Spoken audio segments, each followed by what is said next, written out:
Di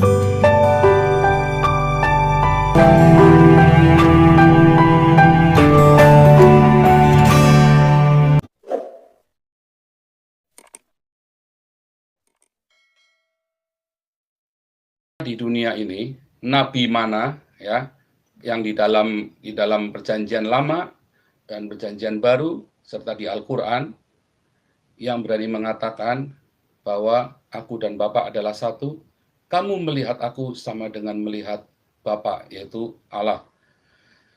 Yang berani mengatakan bahwa ia adalah wujud dari Allah yang tidak kelihatan. Monggo, Pak. Hanya itu. Ya, itu saja dijawab, itu simpel aja toh. Ya, sebentar. Perjanjian Sebentar, Pak Masud. Sebentar. Jadi itu saja pertanyaan dari Pak Fauzan. Iya. Dan untuk Pak Masud, monggo disanggah dan bisa juga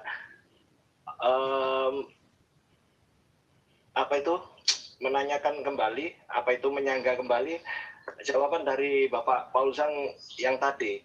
Itu diperkenankan juga seperti itu ya, dan juga menyanggah dari pertanyaan yang barusan itu Pak Masud. 7 menit waktu dipersilakan, timer dimulai ya. Memang kalau di Al-Quran di perjanjian lama tidak ada manusia yang mengatakan bahwa aku dan Tuhan adalah satu. Tetapi perlu diingat, kalau Pak Fauzan mempelajari tasawuf, nah seperti Jalaluddin Rumi, bahkan Syekh Siti Jenar yang pernah tinggal di Indonesia, itu sering mengatakan, bahkan di kitab-kitabnya Imam Ghazali sering disebutkan yang disebut dengan fana itu.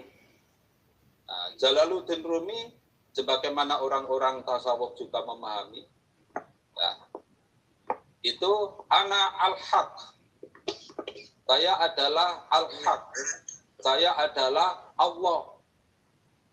Bukan berarti dia adalah Allah, tapi pengertiannya adalah bahwa pada hakikatnya manusia itu tidak ada, yang ada adalah Allah. Jadi itu di dalam bahasa orang-orang tasawuf itu sudah biasa mengatakan gitu, anallah, saya adalah Allah, ma fi jubbati ilallah, di jubah ini tidak ada siapa-siapa kecuali hanya Allah. Ya. Jadi kalau di Al-Quran memang nggak ada, di perjanjian lama juga nggak ada, tapi itu sudah menjadi praktek dari orang-orang tasawuf Islam mengatakan seperti itu.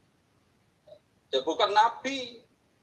Ya, coba tolong dicek di kitabnya Imam Ghazali, Jalaluddin Rumi, dan lain-lain. Dan itu sudah populer kok buku-buku itu di Indonesia. Nah, kemudian saya pun juga akan mempertanyakan lagi dari jawaban Bapak Pendeta Paul Zhang itu, bahwa Yesus takut kalau berpisah dengan El. Jadi Yohanes 1 ayat 1 dan Yohanes 1 ayat 14, firman atau Allah, menurut Pak Paul Zhang kan gitu, firman atau Allah telah menjadi manusia, menjadi, bukan berada di manusia. Ya. Di dalam ya, Injil Yohanes itu begitu, firman telah menjadi manusia, bukan firman berada di manusia. Kalau sudah menjadi berarti menyatu. Allah itu ya Yesus, kalau menurut ayat itu. Jadi bukan lagi bisa berpisah. Nah, yang tidak tahu musim itu kemudian dikiaskan dengan masalah Bani Israel atau bangsa Israel. Cobalah dibuka ayatnya itu. Ya, saya buka aja. Ya, ayatnya itu Markus 11 ayat 12 sampai 14. Ini masalah lapar. Keesokan harinya sesudah Yesus dan ke-12 muridnya meninggalkan Betani, Yesus merasa lapar. Ini masalah laparnya Yesus. Dan dari jauh ia melihat pohon ara yang sudah berdaun. ia mendekatinya untuk melihat kalau ia mendapatkan apa-apa pada pohon itu. Jadi dia berharap mendapatkan apa-apa yang bisa dimakan dari pohon itu, yaitu buahnya.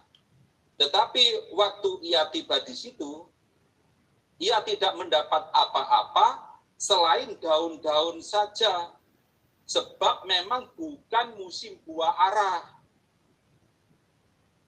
Jadi memang belum musim buah ara. Dari jauh Yesus mendatangi karena dia lapar. Lapar Yesus ini mendatangi buah ara dengan harapan mendapatkan buahnya.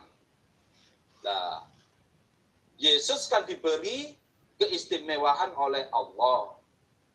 Nah, ternyata buah ara yang tidak berbuah ini, kalau memang dia ini punya mukjizat dan memang diberi mukjizat oleh Allah, kok malah dikutuk tidak bisa berbuah untuk selamanya? Kenapa kok tidak diberkahi berbuahlah engkau agar aku bisa makan? Ini bukan urusan dengan bangsa Israel ini. Ini Yesus lapar. Ya. Nah, kemudian sekali lagi, Yesus ketakutan tadi, yang Lukas pasal 22 ayat 43 dan 44 itu, bukan berarti Yesus itu takut ditinggalkan oleh L-nya. Ya bisa jadi, ya memang karena dia bukan Allah. Dia bukan Allah, karena dia bukan Allah, ya otomatis dia ketakutan karena manusia biasa. Kalau seandainya dia berkodrat Tuhan, ya punya kodrat ketuhanan, ya samalah seperti pendekar. Ya, dia manusia, tapi sekaligus pendekar. Kalau ada orang yang mau mengancam dia karena dia pendekar, ya otomatis dia akan menghadapinya, nggak usah takut. Segala keadaan, ketakutan, kesabaran, kebahagiaan, itu ciptaan Allah. Lah untuk apa dia ketakutan? Begitu pula dia ini kan katanya Allah. Tapi kenapa dia kemudian, yang seharusnya Allah itu adalah sumber kekuatan, dan Allah itu maha perkasa, maha tinggi, maha jaya, kok malahan diberi kekuatan oleh malaikat? Seharusnya malaikat itu yang diberi kekuatan. Meskipun tadi ada Elohim dan lain-lain itu. Bahwa pada dirinya itu ada kodrat ketuhanan. Bahkan pada konsili Kalsedon itu kan sudah dijelaskan itu.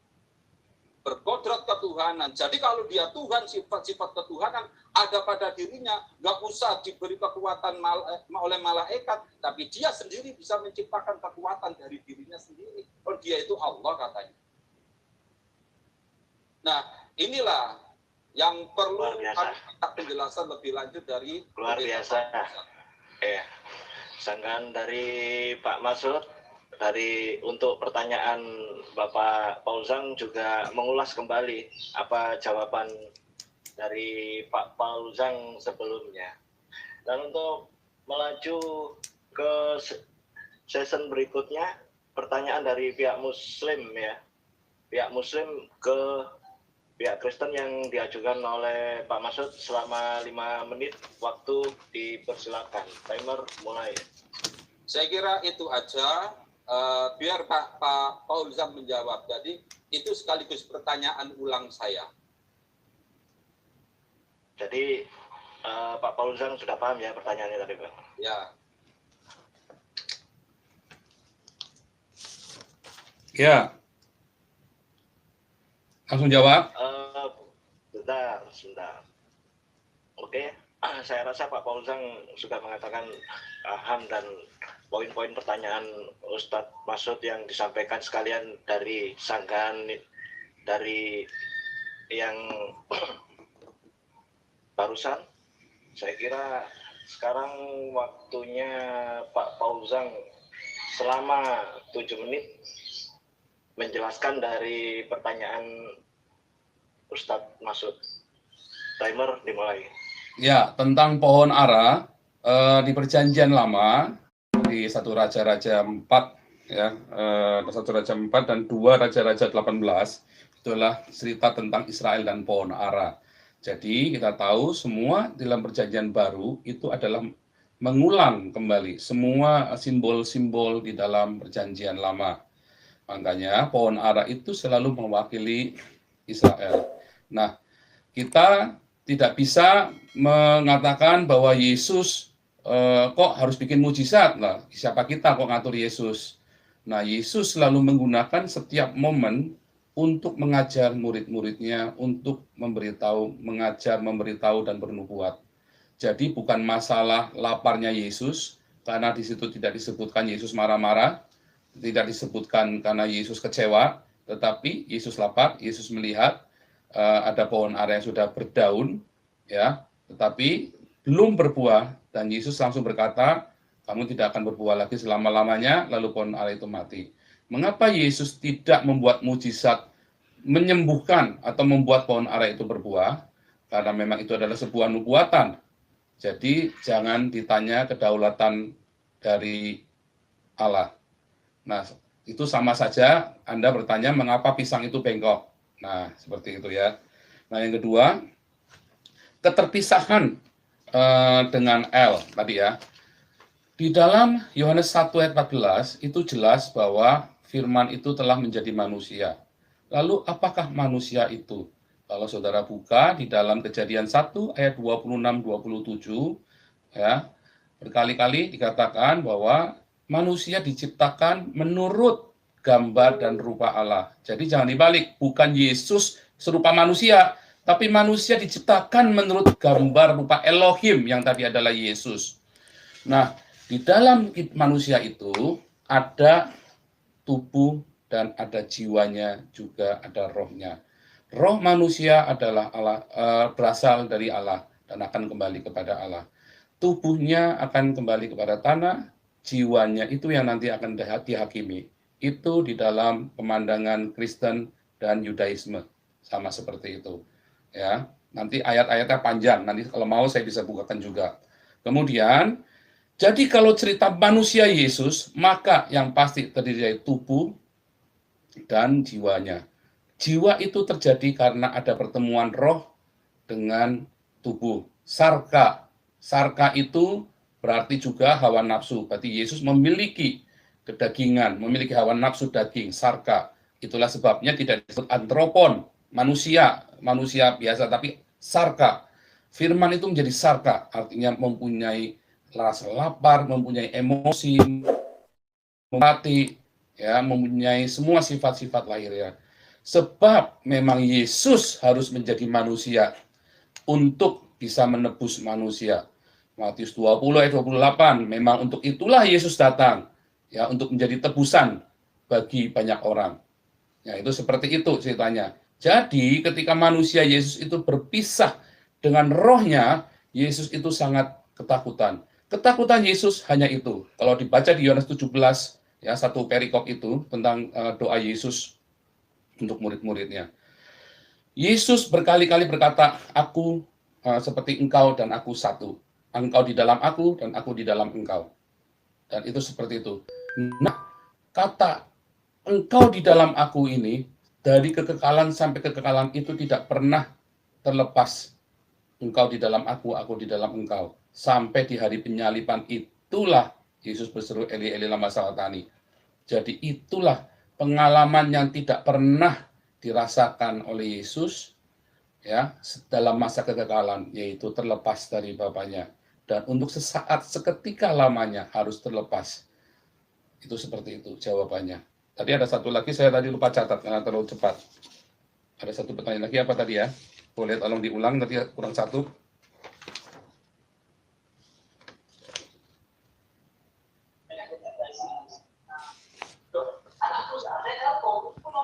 Ya, oke, saya kira itu dulu aja, ya. Saya kira itu dulu.